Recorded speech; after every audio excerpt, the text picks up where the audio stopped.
Hello and welcome back to another video as I discuss some of my favorite TV series. And this time around I am actually going to talk about my all-time favorite TV show.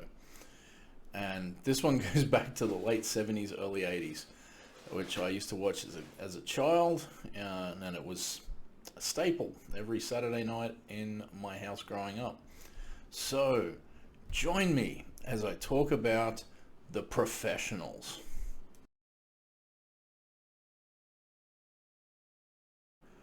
The Professionals was a British action crime series that ran from 1977 and 1981. It revolved around a fictional law enforcement division called CI5, which stood for Criminal Intelligence, and their charter was to protect the citizens of Britain against acts of terror, anarchy, criminal acts, anything that threatened the population by any means necessary, which sounds pretty hardcore, and it was. It was full on. It was just non-stop action when from the beginning to end, and it was a roller coaster ride. It really was. I've freaking loved this series so much. As a kid, it was a staple in the house. Being from Australia and part of the Commonwealth, we used to get all the British shows pretty much straight away after they aired in Britain, and it was, as I said, a staple on a Saturday night after whatever comedy was on. The Professionals was on, and my family used to sit around the TV and watch it. Now I was quite young when it started, and I paid attention to a little bit of it. I love the theme music. The theme music would just get you ready for action. So good. And the theme music, I have a link to it in the description here, and I really recommend you check it out. Aside from that, as I got older, I'd sort of pay more attention to the show. Like I'd always pay attention when there was a car chase or shootout or something like that, and that happened to every episode. But as I got older, I sort of, watching it in repeats, I'd be like, oh, cool. And I'd sit down and watch it and concentrate on the stories. And the stories were really, really solid. And it's one of those things I really do love about them. The show has a lot of things going for it. The characters are fantastic. The three leads are awesome. You've got George Cowley, who is the boss of CI5. He's that gruff sort of crotchety older boss, played by Gordon Jackson. He's an old Scotsman. He has seen action. He'd been in wars, and he does not suffer fools, regardless of whether they're his superiors or whether they're people who work for him. And yeah, he's really, really serious, but he is that boss that on the surface you think, this guy doesn't really care, or he doesn't really like me, but he will back his men to the hilt and go the distance to defend them, which is really cool. And he's a cool boss. Being an old Scotsman too, he has a bottle of whiskey in his desk, and he's not afraid to grab a glass and have a shot during the day. It was the 70s and early 80s, so drinking on duty didn't seem to be such a serious problem back then. It's not like he gets drunk, it's just, there's a sip here and there.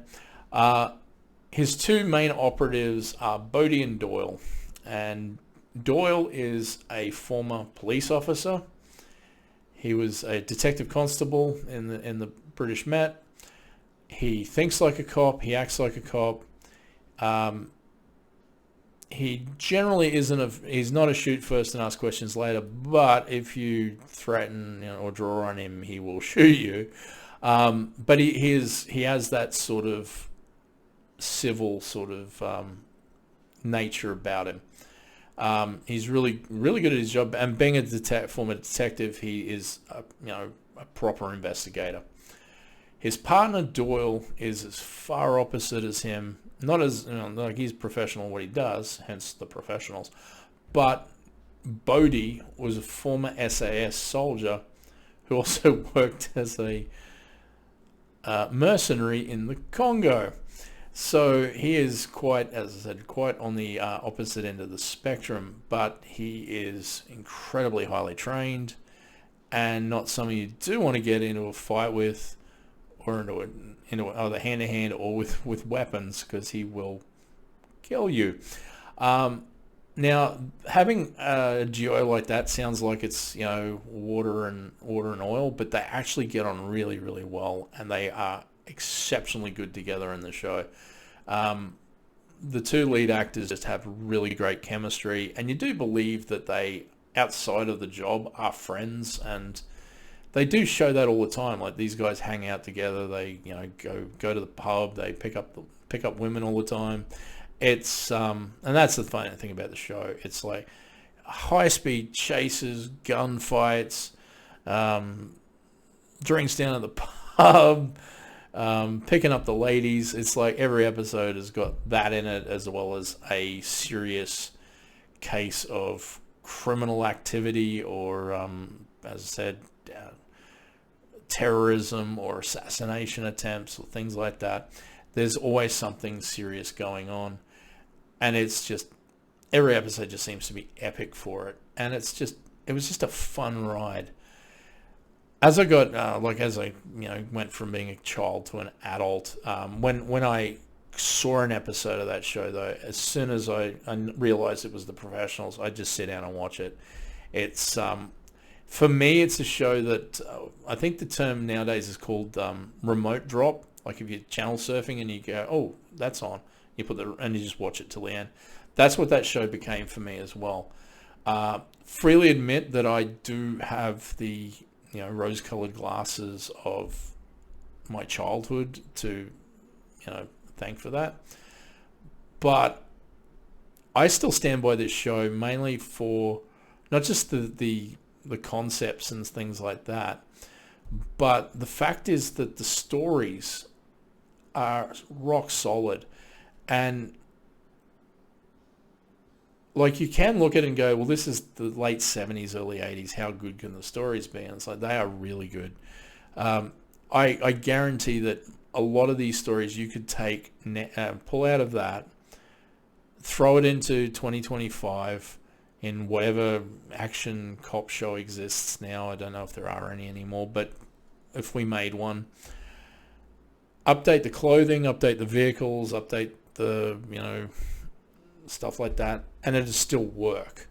And I think that personally is really just one of the things about the show that it gives it its strength. It's like, storytelling is rock solid. Brian Clements, who created the show, he just really, really concentrated on making a show with excellent characters dealing with excellent situations, and it all just works together in harmony, and it's just brilliant. It really is.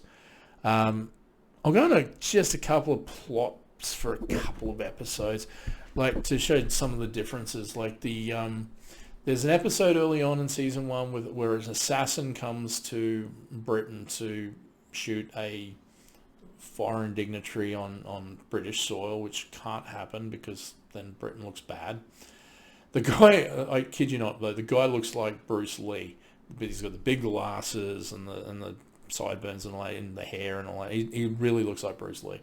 He's not Bruce Lee, but and he's a professional assassin, and to basically, he knows that the job's difficult, but just to add some extra threat to it, he abducts the daughter of a local businessman and puts her in a building that's being condemned. And he knows that if he gets caught, that's his bargaining chip. That it's like, if you don't put me on a plane to get out of here, I won't. Well, the girl dies.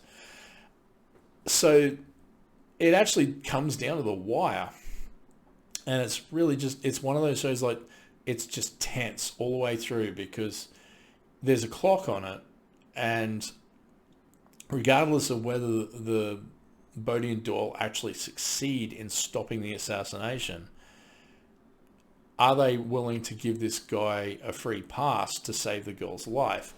So there's just this wonderful clock on it, and it's just tense all the way to the very end. It's brilliantly done. So like that, and that's early in the first season. Like that's just one of those really good stories. You've got there's a couple of ones that deal with assassination. There's one where I think a Greek assassin brings a massive rifle over to shoots one of the, I think it's one of the royal family at Wimbledon, and just dealing with that. And they've abducted a group of people in a house, in a flat, on a third or fourth story of a building, because that's the best line of sight to the target. Once again, it's like, having to find the guy and stuff like that. It's just really, really decently done. There was a bank, a robbery where a whole bunch of citizens got involved because they witnessed a guard getting killed, and they're like, well, that's not right. And then the newspaper released their names and addresses, so they have to save everybody from getting killed. Like there's just series of different sort of concepts and different ideas. There's an episode which is just a flat out revenge episode where someone that Doyle put away wants to kill him, and this is guys going around killing people that Doyle knows. And it's so there's lots of, there's good ones where they go into the past of the characters. There's one where Bodhi's past comes back to haunt him when members of his mercenary unit start doing bank robberies in and it's that one has David Chichette too, who played Hercule Poirot on television. There's lots and lots of great stuff. For people who know British actors as well, you'll see a lot of people show up, especially if you're a fan of the Bill like I was. You'll see members of the Bill show up quite a bit. But yeah, just rock solid storytelling. One of the most memorable episodes I remember as a kid too was revolved around a major in the army who basically stole some nerve gas from a military facility and set himself up in the middle of a park. And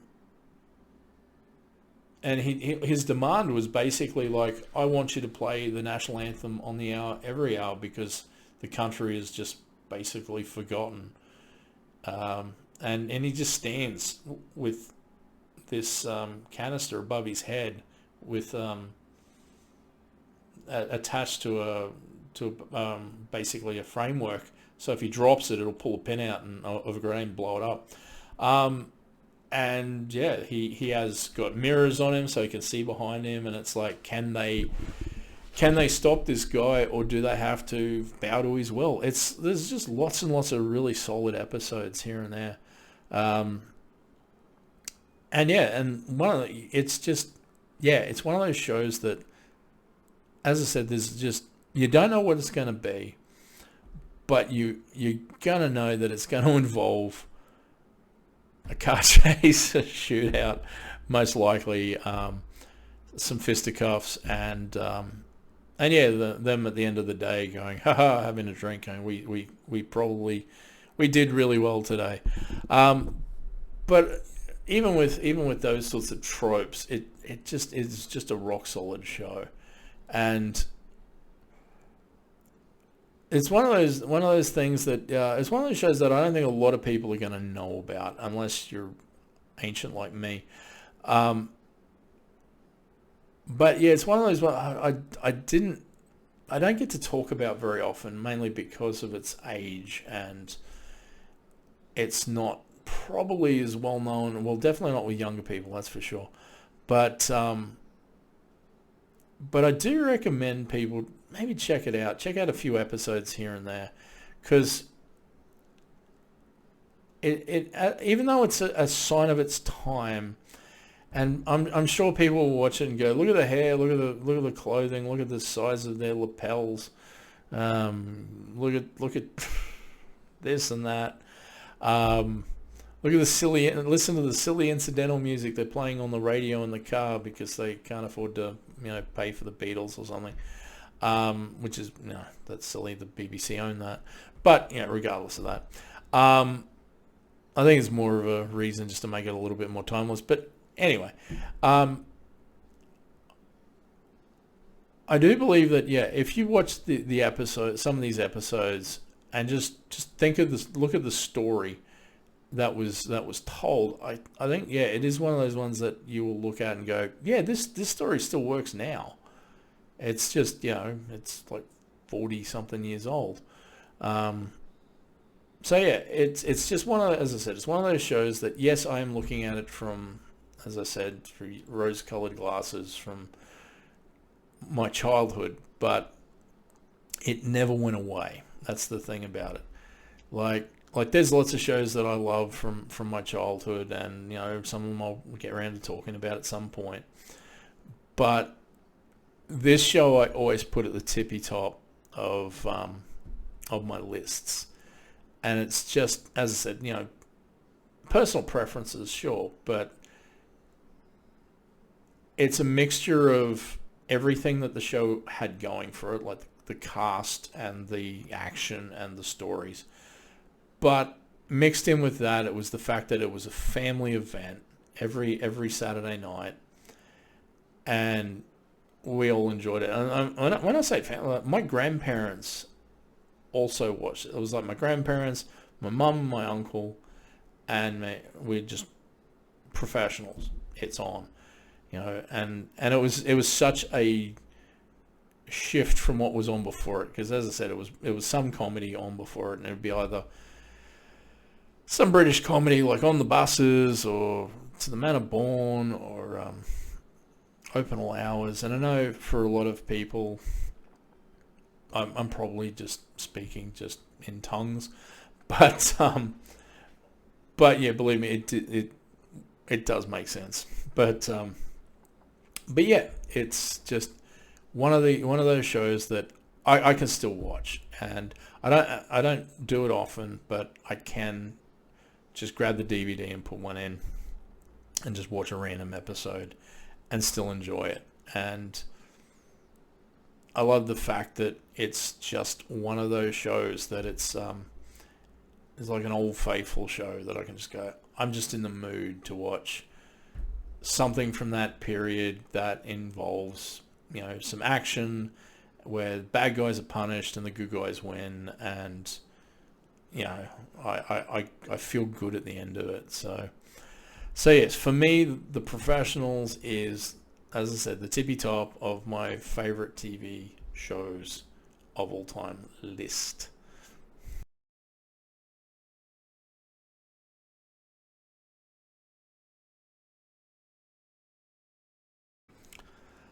So the three cast members of The Professionals played their characters beautifully. They were great actors, and they nailed their characters so well. Gordon Jackson, who played George Cowley, the head of CI5, a lot of people will recognize him from movies like The Great Escape. He has had a massive career, and unfortunately is no longer with us, but and hasn't been for quite a while. I think probably since I think maybe even the 80s. I think he might have passed on. I always remember him. He did an ad for, I think, a building society or a bank in Britain. He had this funny catchphrase where he said, "A Scot is always canny about his money." But yeah, he was just brilliant. He was played George Cowley in such a way that you go, yeah, I think he's the sort of boss you'd want. Like, he's serious, but he's fair, and he will back you to the hilt. So yeah, one of those great sort of characters, and a great character actor, brilliant. Martin Shaw plays Raymond Doyle, and he's brilliant. He's really good. Almost polar opposite to his partner, because he he's more of a romantic, and I don't mean that in a, like in a romance sense. I mean, he's more of an optimist and not as pragmatic. And he is affected by stuff when it goes wrong, a lot more than his partner is. And those differences make the partnership really, really interesting. Martin Shaw's still kicking as of the recording of this, and still making TV shows. I've never really followed much more of his career after The Professionals. Like if I see him something, I go, hey, it's Doyle. But I never really followed his career too much. Lewis Collins plays William Andrew Philip Bodie, and he's just great. Like he has this sort of cheekiness about him. Nothing seems to really affect him too much, although there is an episode which delves into his past and some of his former associates when he was a mercenary, and that is when the cracks in his cool start to show. Shows that he is human. But yeah, absolutely brilliant character. He has a lot more fun with it. He is just absolutely brutal if needs to be, and and he does shake off things a lot easier than Doyle does. But those two work exceptionally well together, and even times when they get into each other's face over something, they straight away sort of back down and go back to back to normal, which is kind of cool, because I think there's one episode with a long range sniper shot, and they do something reckless to actually stop the shot, and Doyle's screaming at Bodie because he was in the line of fire, saying, "What if I missed?" And Bodie's going, "When have you ever missed?"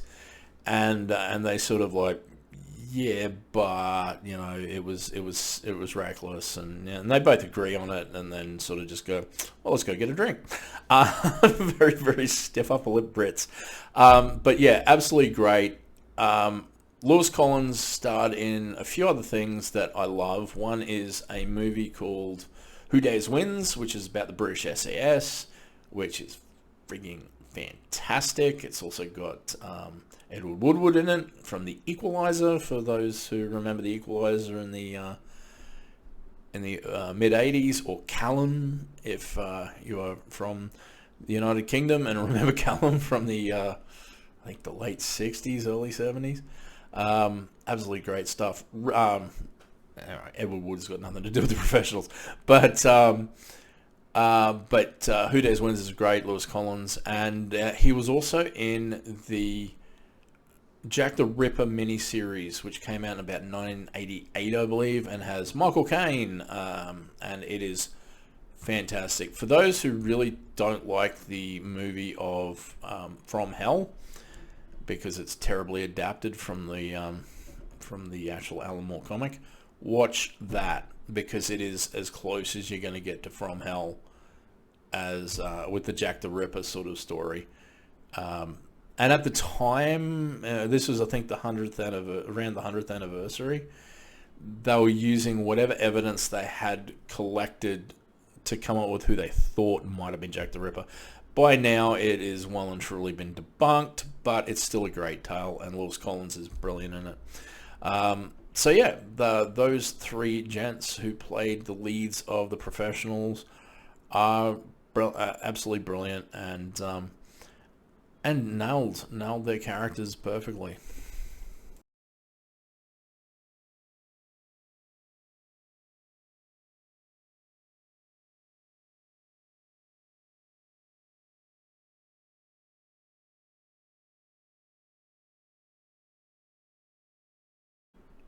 So aside from the actors, the other main characters of The Professionals are the vehicles. There are two main vehicles in The Professionals, and they are synonymous with the show. Now, a lot of shows have a vehicle that is everyone knows connects with the show. Like Knight Rider has KITT, the Trans Am. Dukes of Hazzard has the Dodge Charger from the General Lee. There's the Ford Torino. There's the Ford Torino. The Torino anyway from Starsky and Hutch, and yeah, the professionals got their signature vehicles, but it did take a little bit of time. When the show started, they were using Rovers, and they weren't very reliable. They kept breaking down all the time. It was driving the production group nuts. And Ford comes along and says, "You want some cars? We'll give you some cars." And they donated a few vehicles, and they got a Ford Escort and a Ford Capri Mark III, I think, from 1978. And those two cars became the primary vehicles of Bodie and Doyle. So Bodie got the silver Ford Capri, and Doyle got the Ford Escort, white Ford Escort. And it was cool that they had their own vehicles, because it meant that they could, when need be, go in different directions and deal with case from different sides. And then, if one of them needed backup, the other one could get there in a hurry. And it was cool. So yeah, those were the two main vehicles of the show, going from, I think, from the second season onwards at least. And yeah, it was kind of neat that the professionals had their own sort of signature cars as well. They didn't do anything like that with weaponry or sidearms or anything like that. Like there was no real need to uniform them with that sort of stuff. Like, they didn't wear, they wore whatever civilian clothes they wanted at the time.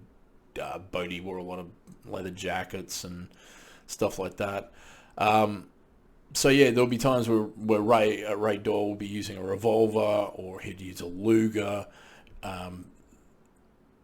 Bodie would have a 357 Magnum or a 44 Magnum or a Browning high power pistol. It just, whatever it needed. There is one episode where specifically they're given 44 Magnums and said, "You will use these." It was a really interesting story arc, because it was called Mixed Pairs. And mixed pairs or mixed doubles? I think it might be mixed doubles, because that's a tennis term. And it was from the point of view of Bodie and Doyle and the point of view of the two bad guys that were working together. And it was both of them training for... Two of them were training for an assassination, and Bodie and Doyle were training to stop an assassination. And it was really, really great. It's a really great episode. There's lots of great episodes, but just a really great concept, because they really never did that before. We go, yeah, we get to see what they did episodes where we saw the villain and the villain's motivations and stuff like that, but not from the point of view of someone going specifically up against them. And these two guys were actually quite well trained, so it could have been one of those things where it could have gone either way, and it was really good. But yeah, generally it was probably whatever the props department went. Here you go. You've got your Browning high power holster. Here's the Browning high power. Go for it. Which was kind of okay. It was interesting, and as I said, they ran the gamut from pistols and revolvers as sidearms to machine guns and assault rifles and things like that, depending on what they were up against. Because as I said, the plots revolved around everything from just standard crimes to riots to terrorism. Like, it was like, depending on what they needed, they had the equipment for it. And it always made that more interesting as well, and sometimes a lot more dire.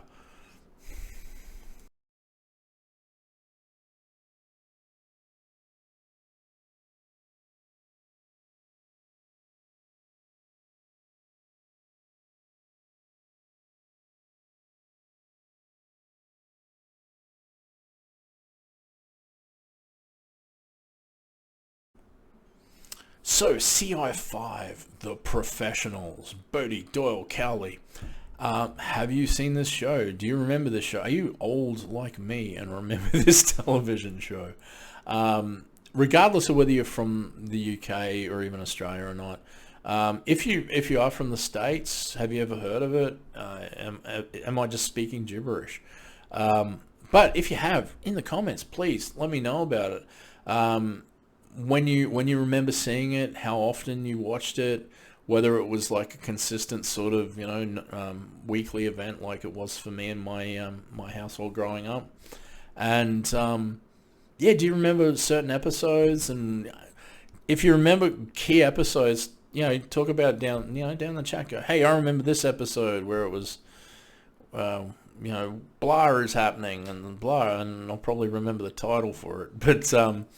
But yeah, I'm definitely fascinated because, like, of all the TV shows I've talked about so far, I don't expect a lot of people to watch this one, or even maybe give me a likes and subscribes. But yeah, this one's a bit important for me, for a couple of reasons. Because one, as I said, this is my favorite TV show of all time, and I have the T-shirt with the boys on it.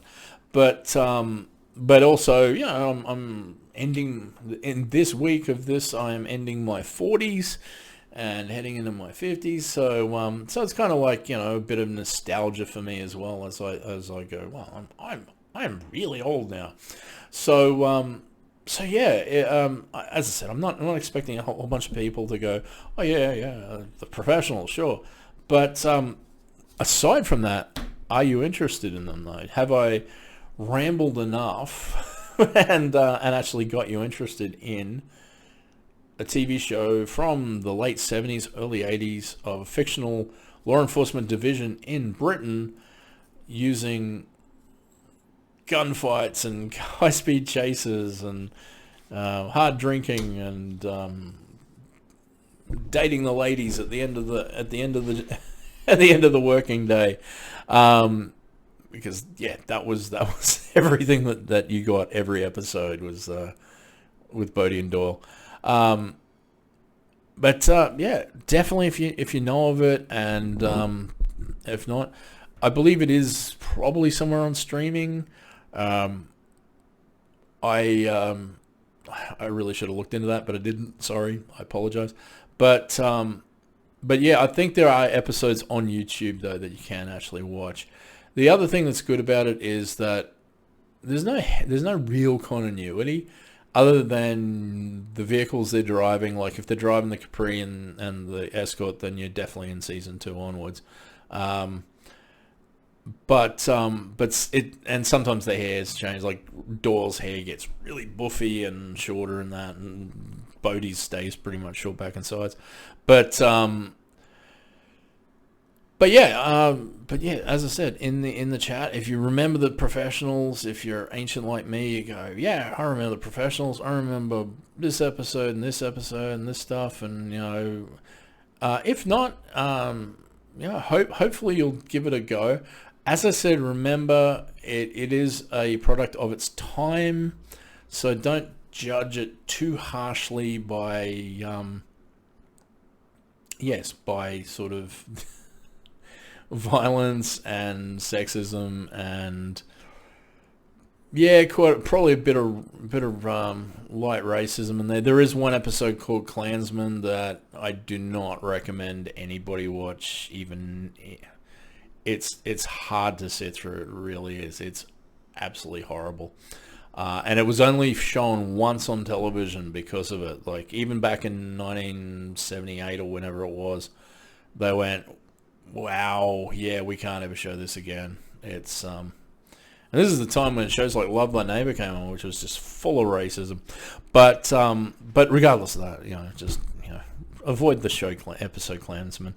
But yes, The Professionals, CI5.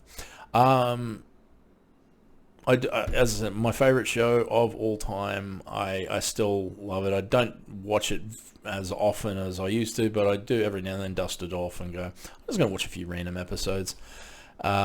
I do periodically just play the opening credits because that music is just amazing.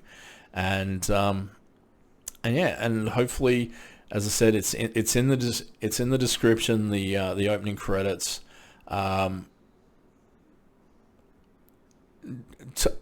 Watch that and actually comment on the credits as well, the opening music, and let me know if it gets your blood pumping as well. But anyway, but if you like this sort of content, if you'd like me to continue this sort of content, consider liking and subscribing and sharing. If you know some people that grew up with either in Britain or with British television, or if you saw it on, I don't know, PBS or something like that. I know they used to play Doctor Who and things like that from Britain and some of the British comedies. Don't know if they played The Professionals, but yeah, if you're from the States anyway. But yeah, consider all of that if you enjoyed this, and remember to keep on watching, keep on listening, keep on reading, keep on gaming and playing, because there's lots of great stuff out there, and it'll keep you entertained. So until next time, bye bye.